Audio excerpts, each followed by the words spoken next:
Hey everybody, it's Gabe Crane coming to you again with another video for Woven Wings.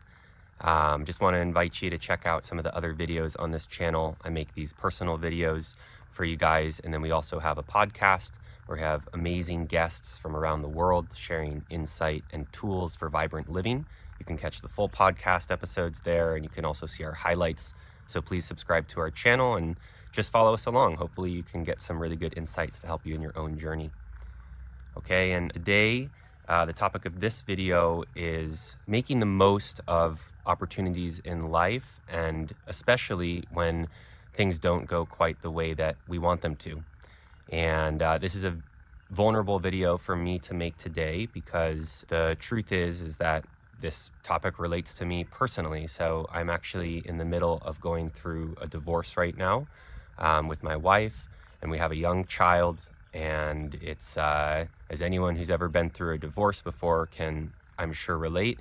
It's a hard time, and it's a complicated time. Things are not working out as we would have hoped, or we imagined, as I imagined they would be. And then things are different, you know, and we have to make adjustments. And along the way, it can be really difficult. It can be painful, really dealing with that. And so the topic of today is not going to be into all the particular details at all, anything interpersonally about my divorce, but I am going to share about what I've personally experienced as I'm going through that, and how it relates to life cultivation and the topics we talk about on this channel. Okay, so I think the very first thing is that sometimes we don't realize until we have some sort of quote-unquote misfortune befall us, but you often go through life kind of puffed up a little bit on a sense of identity, a feeling of success or failure, and a sense of kind of who we are and what we're entitled to, in a way, even if in our everyday mind we wouldn't necessarily think that way. But as soon as certain things are kind of changed or taken away from you, I can just say in my own experience that can be very humbling. And at first that can feel really negative. It's like you're losing things. You don't have the same place that you were staying in before. The arrangements aren't the same as they were before. And that can feel very unfair and unsettling. But I'll get more into that in a moment, but really they feel humbling. And that can feel like a bad thing, but being humbled is actually a really good thing in life. What I can say personally, like as I go through this process, I feel kind of brought down to the ground floor of life. If I was puffed up and living a couple floors up in some way, you know, in this metaphor with a view, it's like being down at the surface level of like, what's the reality of my life? And that actually is a really great opportunity. Gives a chance to see things in a more honest and open way, a more realistic way than kind of some of the ideas that we build up in our head. And so I think that really ties into one of the bigger points I want to make in this video, which is that everything that happens in life, whether on the surface we think about it as a good thing or a bad thing, the reality is that everything that happens is an opportunity. It's always an opportunity that gives us something to work on, something to respond to.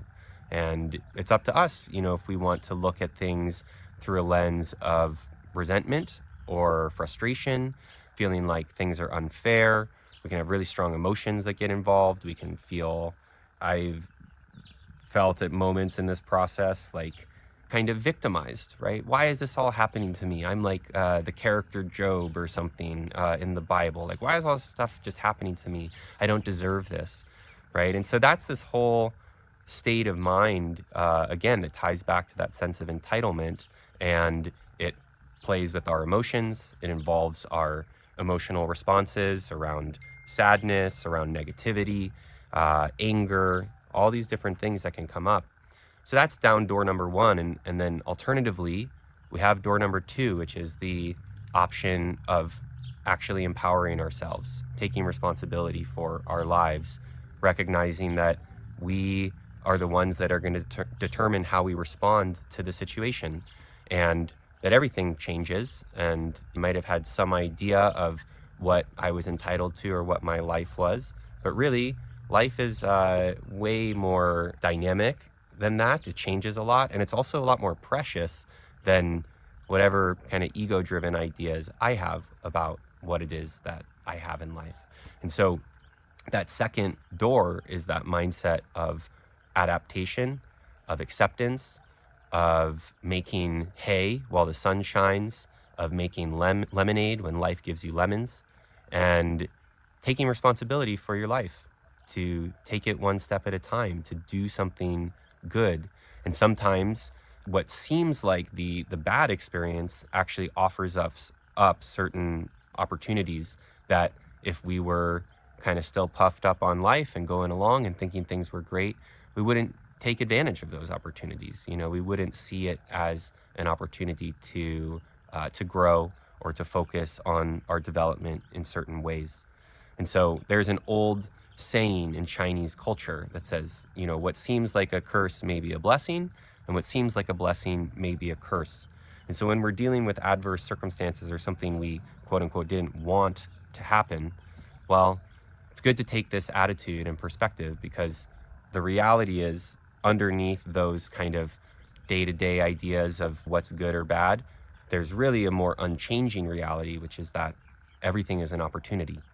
Okay, and so that's really the first thing I want to say about that. That's something I've been noticing, you know, as I go through this process, what I have to remind myself of. And sometimes I feel like I'm giving myself lip service, or I'm, you know, trying to convince myself of that. But at other moments, again, when you're kind of put on the ground floor of life, you see more clearly, I think, the consequences of going through door number 1 or door number 2. And then at that point, it's not lip service for me anymore, because door number 1 sucks. It has a lot of problems with it. You know, it creates more when we follow our resentment, when we follow our victimization. All it does is breed more of that. It doesn't solve our problems, and it just perpetuates suffering. And if we go through door number 2, then we have opportunity. We have difference, the choices that we're making that that make a difference in our world, in our reality. And so to be put back into that basic position of empowerment, I think is just so valuable. And it's something that we all kind of need to remember. I need to be reminded of that. And it's one thing I'm grateful for in the process that I'm going through.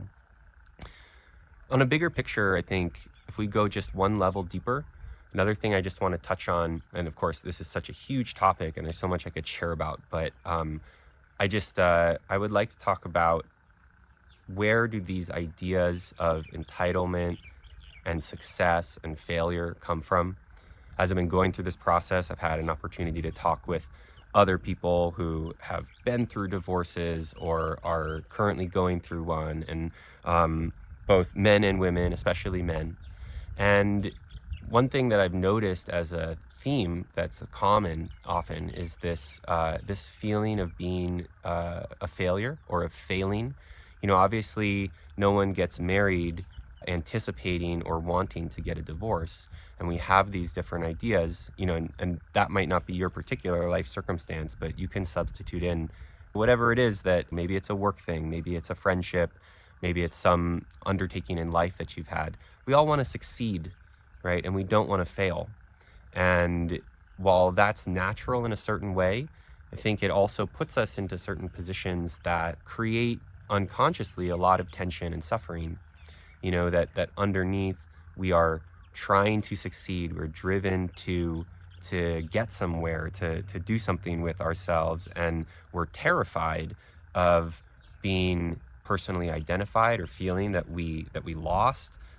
Our culture venerates winners and we shun losers, and no one wants to be that loser. And we don't want to be seen by ourselves or also within the social fabrics that we're embedded within as a failure. And so this can cut really, really deep and really drive a lot of suffering. There's internal dialogue, and it can drive different behaviors unconsciously that kind of lead us through that first door of resentment, right? Because if I'm trying to avoid or get away from that perception that I'm a failure, whether I'm like believing that story or taking it on in a way where I'm trying to refute it also by being successful in contrast to being a failure. All of that kind of perpetuates the same dynamic, which is based on ignorance ultimately, that not actually really about winning and losing and success and failure. Life is a lot more nuanced and complex than that. And when I think about my own situation through those lenses, then I can very easily start becoming competitive, or I can become more upset in different ways. But when I really step back and I step away from that and I loosen my grip on that, and I recognize again that everything in life is an opportunity, that it's not this awful story, this toxic story that, if things went a certain way, I'm a failure, and if things went another way, I'm a success, then life starts to open up.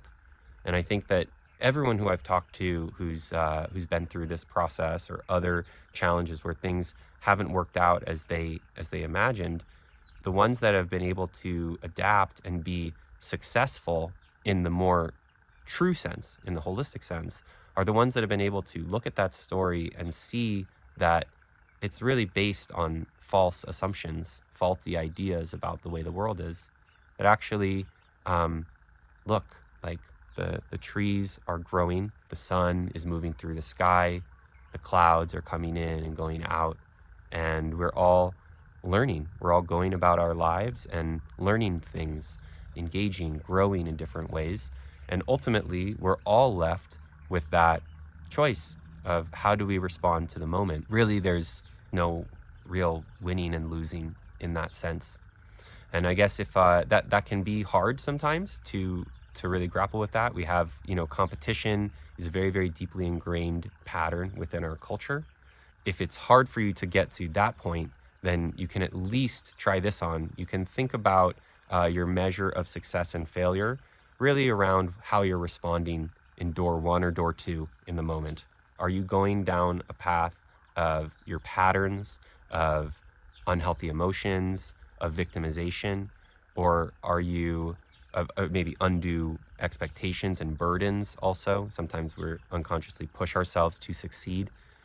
Or are you going through door number two of opening up to what life has to offer you, opening up to the experience of what's presenting itself and what opportunity there exists there for your own growth?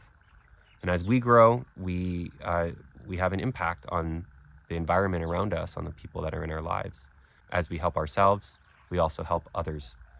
And so I hope this is helpful for you. Kind of wild for me to be sharing about this in this way, but I have to say that it feels good. And I hope that it can bring you some sense of honesty and authenticity into your own life, of checking out what is the real ground floor of your life. Where are you opening to possibility and growth? Where are you being humbled to get brought back to what truly matters and to your practices? I look forward to sharing more with you about my own journey as time goes on. So with that, I just want to say thank you. It's been good sharing this time with you. Please just check us out. You could leave me a comment if you like. Totally welcome interaction these days as I go through these changes myself. So I'm wishing you well wherever you are in your own journey in life. Let's grow together. Take care. I'll see you next time.